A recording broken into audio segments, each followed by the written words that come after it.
Well, looky here, kids. It's time for another Tales of Suspense featuring Iron Man. You'll notice that the very first appearance of Iron Man, his iron was all dark gray, but he decided that he would paint it gold, a little friendlier color, and so he has a different appearance in this story than he did in the last story. And this story features the menace of Jack Frost. He's a fellow with the icy fingers reaching out for Iron Man. So he's kind of like Iceman, all right, except that his powers come from a machine. He says, "Once I seal you within my unbreakable cube of ice, even your strength will be useless to you, Iron Man." That's something we'll look and see during the story. And then look back here.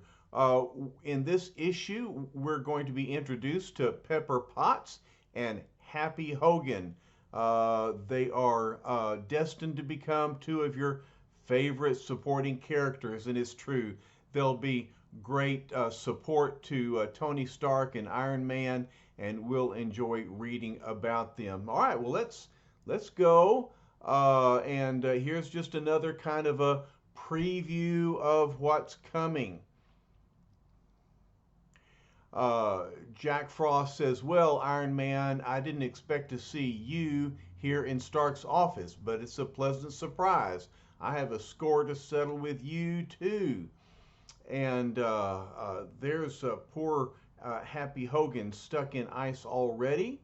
And Iron Man says, "Wait, that voice, I recognize it. I know who Jack Frost really is. So we'll have to read the story and figure it out." Here's what the editor says: "Iron Man is amazed, and indeed he should be, for who has ever seen a walking snowman whose deadly cold resolve is to destroy Anthony Stark as well as Iron Man? Can Iron Man outwit this human snowstorm who can blanket anything and anyone with a blizzard of destruction? Well, you'll learn the shocking answer when you meet a villain who possesses an icicle for a heart, Jack Frost." All right, well let's get into the story. One day near Indianapolis, whoosh! "Holy smoke," says the policeman. "What's that? It's going so fast I can't tell whether it's a whirlwind or a stripped down hot rod." The other policeman says, "It's probably some nut doing a test run on the public highway before entering the 500-mile classic. Let's get him." All right, so this is Indianapolis. This is the home of the famous Indianapolis 500. But look, it's not a car. It's Iron Man on roller skates. We should have guessed. Look who it is. Iron Man using his jet skates. Those transistor powered wheels of his can do 200 miles an hour. Wow, that's fast. Well, if Iron Man is in that kind of a hurry, it must be something important. He must be on the trail of some super criminal, so let him alone. He knows what he's doing.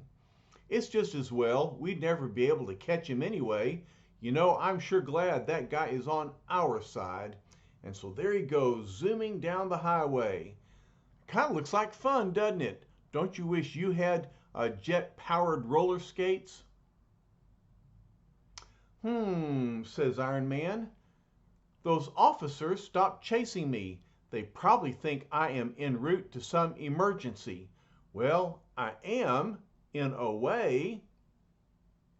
As Tony Stark, I'm scheduled to drive in the 500-mile Speedway Classic, which begins shortly. But helping the FBI clamp down on a spy ring this morning made me good and late. Now to take to the air." So he's been skating along, but now he's going to fly. "There was no danger of smashing into a car on the highway. I could have instantly soared into the air with my transistor-powered jet devices if the need arose. There's my sports car now." So he lands, and there's his fancy sports car. I'll make a quick change from this collapsible Union suit to my Tony Stark identity and then head for the racetrack. Soon after, at the Speedway, his employees say, "Hey, Mr. Stark, we were getting worried. What took you so long?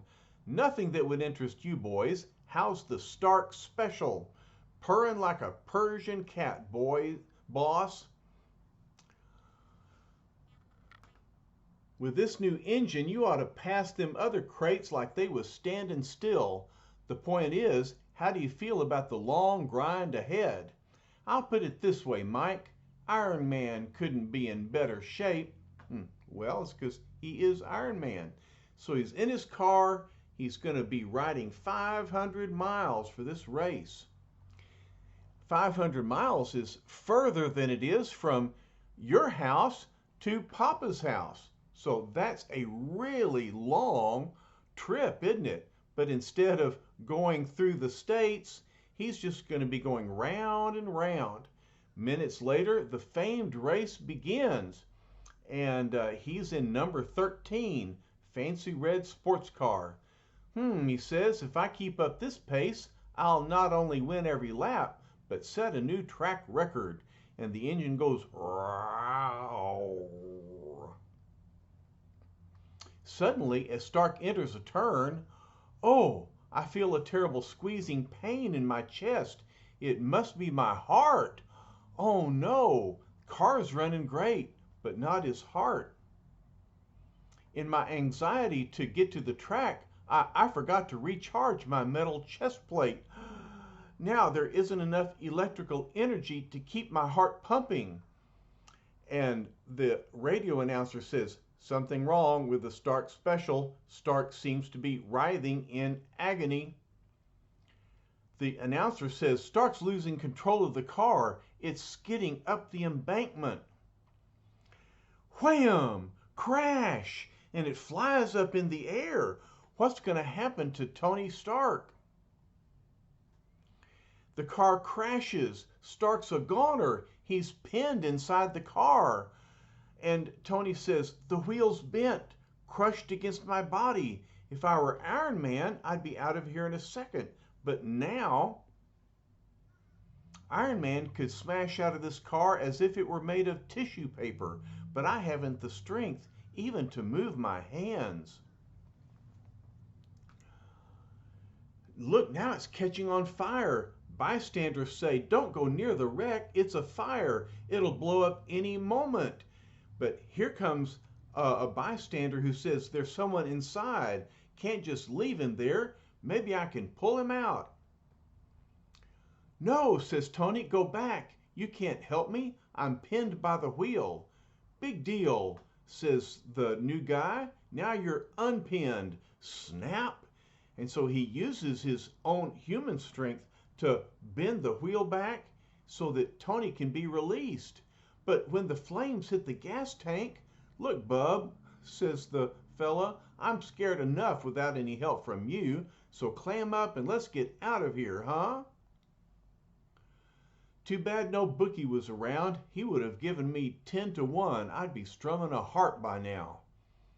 This is kind of folklore. People think that when you die, you become an angel and strum harps. That's not theologically true, but nonetheless, that's just kind of American folklore. You'll hear that a lot from people. But Tony says, "I'll pay you 50 times as much if you rush me to the nearest motel. Lock me alone in a room and no questions asked." And so as the cars go past and the car explodes, lots of noise like vroom. "Hey, you're turning pale as milk. Something's ailing you, and it ain't just from the crack up. I told you. Don't ask questions." Tony says, "Carry me to your car." "Maybe I ain't no Louis Pasteur," says his new friend, "but you don't look like you're going to make it. Maybe we ought to call a Kildare. It means a doctor." "No, I can doctor myself. Just get me to that room." "Gasp," says Tony. "I've got to hold out long enough to cross its threshold. Otherwise, it's the end of Iron Man and his exploits too. Finally, behind a locked motel door, now I've got to make it to the wall socket just a few inches more. And so you can see he's opened up his shirt, his iron chest plate is there, and he's got a plug. He's not got to get some electricity into his iron chest plate to keep his heart pumping. Ah, he says, electric current. It's like adrenaline stimulating my heart back to normal action. And so now with the electricity, his iron chest plate can keep his heart pumping and he's as good as new. So I've cheated the Undertaker again, thanks to a grouchy stranger who pulled me out of the wreck. I've got to make sure I reward him handsomely. 5 minutes later, his new friend says, "Explain something to me, Stark. You crawled into that room like you were out for the count. Now you walk out as alive and strong as Sonny Liston. How come?" You'll find out. The new friend is a boxer. Sonny Liston was a boxing champ. And Stark says, "It's a mystery, chum. Please step into the lobby." And then in the motel cocktail lounge, Tony asks, "What's your name?" "Harry Hogan. Down at Stillman's gym, they nicknamed me Happy, mostly because no one's ever caught me with a smile." All right, so he is kind of a grouchy fella, but he's Happy Hogan. "How come you gave up your ring career?" "Because I was too successful, at losing, that is. After I got a guy against the ropes, I never had the heart to finish him off, so I gave it up." "Hey, a check for $50,000. Is that all you figure your life is worth, Stark?" "Well," says Tony, kind of surprised, "if you're dissatisfied, I'll double the amount. After all, I wouldn't be here if not for you." "Me, I'm always dissatisfied. Forget about putting a price on yourself and don't start the eternally grateful bit. I didn't save you for no fee. It was just reflex action. And look, rip, he's tearing up that check. $50,000. That's a lot of money." Tony says, "But surely you can use some money." "Mister, what I can use is a nice steady job with 3 weeks vacation with pay, a good pension plan, and all kinds of fringe benefits. And so Happy wants a job." Thinks Stark, "if I'm liable to black out suddenly, as I almost did today, it wouldn't be a bad idea to hire a combination chauffeur and bodyguard." "I could use a chauffeur, Happy. If you want it, the job is yours." "Now you're talking. A nice, quiet, safe job. No broken noses, no knockout punches. What kind of car do you have? I don't like jalopies." "Well, I have, among others, a Rolls Royce, a Caddy Eldorado, and a 2-seater Jaguar convertible. They managed to get me where I'm going. And y'all may not know it, but these are 3 of the most expensive cars in the world, and he's got several of them." Says Happy, "I had a hunch you weren't exactly starving." "Well, those crates are okay for a start, I guess." "I'm glad you're satisfied, Happy. Now, I'll write you a check for 10 grand so you can get a few odds and ends to prepare for the job." So he writes him out another check and sends him off on his way so that he can start a new job working as a chauffeur. A few days later in New York, Happy says, "How do I reach your plant? All I know is that it's in Flushing, Long Island." "That's my main research center, Happy. I have other plants all over the world, one on each continent." "That's real impressive, boss, but it still don't tell me where to head for now." "Oh, proceed south on Grand Central Parkway. I'll tell you which exit to turn off at." "Hey, isn't that the new baseball stadium and the site of the World's Fair? Right, says Stark. It'll be exciting having the fair as my next door neighbor in 1964. Wow, that was a long time ago. Goodness, nearly 60. It was 58 years ago. So turn off at the next exit, then make a sharp right turn. Soon. As you probably noticed, Happy, the plant is heavily guarded. Boys, meet Happy Hogan, my new chauffeur. Says one of his guards. If Hogan drives like I once seen him fight, you better be sure to use your seatbelt, boss. Well, that's not very nice. Who asked you, Big Mouth? You I could flatten with my pinky. Easy, Happy, says Stark. Your ring days are over. Except after I introduce you to Pepper Potts, my secretary. You can fight all you want to with her. I do regularly. So they walk into his office, and Happy says, Hey, isn't that Iron Man? Well, sure it is. What's a big picture of Iron Man doing in the office? Yes, says Stark, he happens to be a good friend of mine. Very good friend. Always drops in when he's in the neighborhood. And then Stark says, I must play up my close friendship with Iron Man. That's his excuse for having Iron Man around all the time. In fact, that's what he thinks. It alibis Iron Man's sometimes too coincidental appearances whenever I switch identities for some emergency. Happy says, Well, there's one guy who could have been heavyweight champ easy. He could beat Dempsey, Lewis, Marciano, Liston, and me all together with one mitt strapped behind his back. That's probably true. All right. Uh, I think he means to say pity. Pepper, Pepper, meet Happy Hogan. From now on, he'll be my private chauffeur. Oh no! With eligible bachelors as scarce around here as dinosaurs, you hire a battle-scarred ex-pug.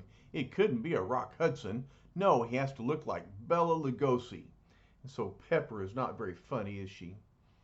Don't pay any attention to my kisser doll, says Happy. Beneath this rough exterior beats a heart full of love at first sight. You know you're my type. Pepper says insults will get you nowhere, Mr. Hogan. Are you brushing me off? Me, Happy Hogan, who has finally found the dame of his dreams? My dear Mr. Hogan, snaps Pepper, your dream would only be my nightmare. In short, you wouldn't be my type, even if you were my type. So they're not getting along very well, are they? I get the picture. It's him, Stark, who makes your ticker go thump thump, right? Right. Only he doesn't know I'm alive, but someday he will. Then he'll give up all his actresses and debutantes, and I'll become Mrs. Anthony Stark. How do you like that? Says Happy. I flip over a doll, and what happens? I got a love triangle on my hands. Huh, says Pepper. The only triangle in this situation is your head, Mr. Hogan, which comes to a nice sharp point. Now, excuse me, I have work to do. And so they are going to fight with each other, aren't they? Meanwhile, in Stark's private office, Stark is there with his iron chest plate. He says, While I've got a moment to myself, I'll check out my Iron Man costume. So he's looking at his boot. If something malfunctions at the wrong time, any enemy could reduce me to junk. All the compressible, collapsible components of my costume expand perfectly. And so look, even though it's iron, it's very flexible, isn't it? My chainmail armor needs no oiling, and he goes through his exercises in his Iron Man suit. It's got to be flexible. The air intake valve is okay, because when he's all sealed up, he needs to be sure he can get air. My antenna broadcasts and receives the proper frequencies, And so he can get a radio. My electrical system is on the beam. Click. So shines a bright light. Every device in my accessory belt is present and accounted for. Like a pilot gives his plane a shakedown check before takeoff, I must make sure my gear is in working order before I zero in on a mission. Speaking of a mission, uh-oh, what's that? And this red light goes off. It must be an alert of some kind. The alarm. Someone's tampering with the vault, which contains vital materials and cash reserves. Well, I can reach the thief before the guards do. Only I know about this secret exit from my office, which leads to a labyrinth of underground passageways beneath every section of the plant. Zip! The door opens and he sees these stairs. So he goes down and see he's shining a light so he can find his way. Funny, every time I feel that Iron Man's job is thankless work, wearing this cramped, painful costume and risking my neck in every quarter of the globe, something always happens which no one but Iron Man can tackle properly. So he runs down the hall, clank, clank, clank, clank. He's still noisy as he runs on his iron boots. I wonder what human rat is nibbling at the cheese locked in the vault this time. So he's opening up the door of the vault. He looks in and it's Professor Shapanka, one of my most trusted scientists. Iron Man, I was prepared for anything except you. What is Shapanka doing? Stay back. Now I see all the stories about you are true. Bullets only bounce harmlessly off your armor. Blam, blam. He shoots at Iron Man, but it does no good. But why is he shooting? What is Professor Shapanka doing? Blast you, I wouldn't have dared to try to rob Stark's vault if I'd known you were a watchman here. I'm not, stutters Iron Man. I just dropped in for a visit. I heard the alarm and investigated before Stark did. Now, give me your gun. Crunch. He crunches the gun. Whoops. Talk, Shapanka. What are you after in this vault? Shapanka says, the formula for Stark's tiny transistors. I could sell it for a fortune. And Shapanka says, listen, Iron Man, Stark's formula is worth millions. Help me get them, and I'll make you my partner in the most fantastic scientific discoveries. You're wasting your breath, Shapanka, says Iron Man. I'm locking you in the vault till Stark arrives. Rip! He opens up the vault, tosses him in. But I've found the secret of eternal life. Think of it. The money would finance my research into human immortality. You think about it, says Iron Man, till Stark shows up, and he tosses him into the vault. Shortly after, Iron Man stomps back to Stark's office. By the time I return to the vault as Tony Stark, the guards will have discovered Shapanka, so I'll have to cover for Iron Man's brief appearance and departure. And so he changes out of his Iron Man armor into his business suit. And Happy says, did you hear that alarm, boss? Seems you got a crook in your organization, a punk named Shapanka. The guard says, that's right, Mr. Stark. We found Professor Shapanka locked in the vault. I'll take you to him. Stark asks, Shapanka? Pretends to be surprised. Shapanka then says, you've got me, Stark, or rather your friend Iron Man got me. I suppose you'll call the police now, huh? No, Shapanka, answers Stark. Perhaps that's what I should do. Yes, it is what he should do. But I won't. Release the professor, boys. I'm letting you go because of the brilliant work you did in the past. But you're no longer a man we can trust with vital secret projects I'm engaged in for the government. You're washed up, Professor. So pack your things and get out, Shapanka, and never let me see you again. How noble of you, retorts Shapanka, big-hearted Stark, tossing a crumb of freedom to a lowly crook. Boy, he didn't seem very grateful. How about adding a few crumbs of severance pay? You've got so much money, Stark, you wouldn't miss a few of those greenbacks. And he points to some cash that's in the vault. Happy gets angry. He says, boy, talk about nerve. You want I should boot him out on his ear, boss? Easy, Happy, answers Stark. Better leave while I still feel so generous, Shapanka. I might get cold feet about releasing you. Cold feet? That's it, says Shapanka. I wanted money, and you just handed me $1 million solution for nothing. What does that mean? I wonder what the idea of cold feet gives to Shapanka. I think we know, don't we? Think about cold.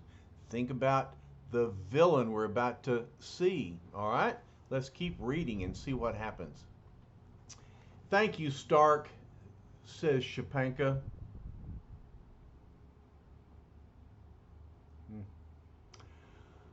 One day I'll personally demonstrate my gratitude to you. You're cracked, Shapanka, answers Stark. Stop off at a good psychiatrist on your way home. And he shakes free.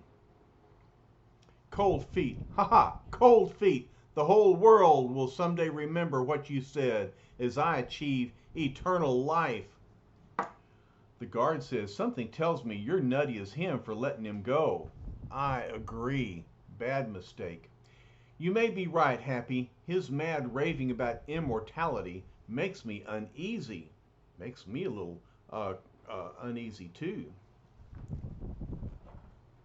Weeks later, at Professor Shapanka's cellar lab, he says to himself, Stark doesn't realize it, but he gave me the one clue I needed to perfect my formula for prolonging human life. I froze an alley cat in this block of ice days ago. My heat ray has now completely melted the ice. Let's see what has happened to the cat. Can it be that cold can preserve life? It's in perfect condition, says Shapanka. It leaps away in fright, as alive as the day I encased it in the life-preserving ice. I'm a genius. My theory is proven. For a long time, scientists have known that freezing something can stop its aging process indefinitely, as with frozen food. Or think about Captain America. Surgeons even freeze patients on the operating table to ensure their survival during difficult operations. Why not do the same for the purpose of keeping a man young forever? All right, so he's thinking about ice as a way to preserve life. I could live forever by lying in an ice vault somewhere, asleep while frozen, but what good would that do? I wonder that also. Man, just laying around in a block of ice? Bah. Doesn't sound like the way I'd want to live forever. That's where Stark's cold feet comes in. I will create a special freezing suit which will keep my body temperature way, way down. But I will not be asleep inside an ice block. Oh no, my suit will give me special powers to freeze whatever is near me and yet render me safe from anything. Before I'm through, the secrets I tried to steal from Stark will look like chicken feed. So Shapanka gets his idea for the Jack Frost suit, and he wants to use it for evil. So a week later, at a Long Island bank, some customer says, hey, look what's walking in. The policeman says, why the fancy get-up, mister? What do you want? And then it's Shapanka. He says, what does anyone want from a bank? Money, my dear fellow. Cold cash. All right, so there's another little pun with the word cold. For Pete's sake, he's turning himself into a walking snowman. That change affects only me. All further changes will affect you. And so what will he do now? By shooting forth cold jets of oxygen, I can instantly freeze anything or anyone on contact. There's enough air for you to breathe, but you can't move until the ice melts. And so he's freezing people. Oops. He's freezing people in place. I'm a one-man sprinkling system, except whatever I sprinkle turns immediately to ice. I laugh at burglar alarms since I can freeze their electrical systems to uselessness. Then, as the walking snowman leaves the marble igloo, one side, all of you, and he freezes everybody in his sight. Fortunately, I have a device that can de-ice me instantly, so in seconds I can again resemble a normal human being. A normal human being, maybe, with an ice machine strapped to his back. I can't wait till I meet Stark again. I'll give him cold feet that he'll remember forever. So he plans to attack Tony Stark. But you know who will not be far behind. An Iron Man. That's right. What a fitting revenge I've dreamed up for him. He'll become utterly harmless when I convert him into a hunk of cold steel. Well, I bet he'll try. Thus days passed as Professor Shapanka inspires awe in the hearts of all New Yorkers.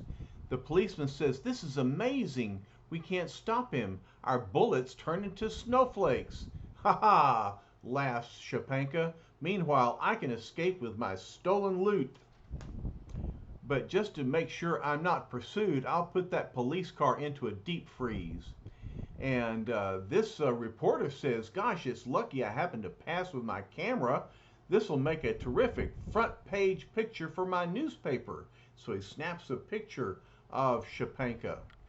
Next morning, as Shapanka reads the tabloids, well, they've given me a name now. And so the news reporter calls him Jack Frost. How corny can you get? Yet the moniker does have an appropriate ring. Jack Frost I shall remain to my trembling public. All right, it says Jack Frost strikes again.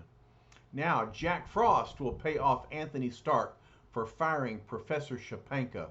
I'll walk right into his plant and destroy it, along with every one of his precious government projects. A half hour later, "Sound the alarm," says a guard. "It's that Jack Frost character we read about in the papers. Stand back, whoever you are, or we'll fire." "Fire, you fools," says Jack Frost. "My ice is more than a match for your useless bullets." Great guns! Our slugs are turning into a small blizzard before they can hit him. Rat-tat-tat, bang-bang, rat-tat-tat. But Pepper gets on the phone and hollers out, "Mr. Stark, Mr. Stark, it's Jack Frost, the menace the whole town is buzzing about. He's after you. Run for your life." "Don't worry about me, Pepper. Don't worry about me, Pepper. Just stay out of the way till help arrives." And so he switches off his intercom. Click. And begins to dress himself as Iron Man. "I'll change instantly to Iron Man. Later, I'll tell my staff I was having a secret conference with him." He's got to come up with some story as to why Iron Man is just hanging around. Meanwhile, outside, clang, clang, clang. And then, "Hey, what's that?" says Happy. "The bell so soon? I ain't had my minute snooze between rounds." Pepper says, "It's Jack Frost, you idiot. He's here to get Mr. Stark. Look at him. He's blocking the entire entrance with an ice wall." And then we hear Jack Frost say, "I always hated you, Miss Potts. You always treated me so coldly. Now it's my turn to freeze you out." And Happy says, "I got to work fast before I get the cold treatment. I'll shoot off the lock of Stark's private office so maybe Stark can escape that nut.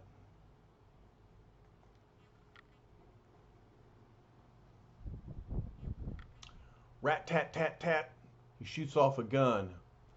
But then as Happy Hogan bursts into Stark's inner sanctum, "Jumping catfish," Happy says. "What's Iron Man doing here?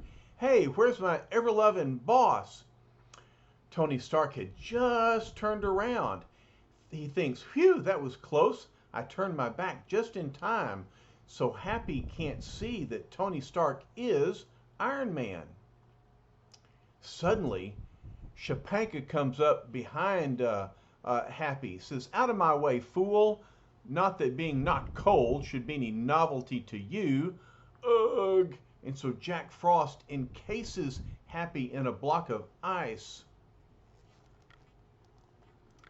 "Iron Man," says Jack Frost, "I didn't expect you to be here, but this gives me the chance I've been waiting for." Iron Man says, "Don't come any closer. Wait, I recognize that voice." Of course. And that's what Jack Frost says. "Of course, I am Professor Shapanka, and I notice that the brave Iron Man finally cowers before a force stronger than himself. Not really, Shapanka, as you'll soon see." And what's Iron Man doing? He's pushing a button behind him. "I'm falling." Got him temporarily. Now to shut the trap door and leave him to wander in the underground labyrinth. And so, remember that trap door in Tony Stark's office? Iron Man opened it up, and so Jack Frost fell through it.